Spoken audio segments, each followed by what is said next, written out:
This short video on logs explains Rule 2. This rule can be found on page 21 of your log tables, and it states that if you are subtracting two logs with the same base, you can divide. Again, a lot of the time you'll be going from the right-hand side to the left-hand side with this rule, but sometimes you'll see this left-hand side and be having to convert it into the right-hand side. Let's start with the basics and just look what happens if we see a statement like what we have on the right here. So I want to simplify and evaluate log to the base 2 of 6 minus log to the base 2 of 3. And I can see here that I have the same base in both cases, so I'm happy to proceed.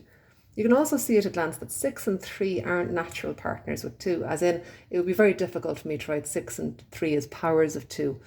So that's a bit of a nuisance, but fortunately we do have the rules, so we're going to apply it now. And we can see it tells us that when we have subtraction of two terms like this with the same base, we can divide. So this will bring us to log to the base 2 of 6 over 3, which of course I can simplify to give log to the base 2 of 2. I want to evaluate this now according to the question. So this is worth something. I'm going to let it be equal to x, and I'll write my resulting exponential equation. Again, the arrows can be helpful in doing this. So I'm going to have 2 to the power of x equals 2. This 2 on the right hand side I can of course write as 2 to the power of 1.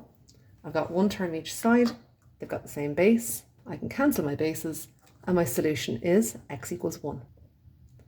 In questions I should say, where these two numbers match, the base and this number here, you're always going to get the result of 1.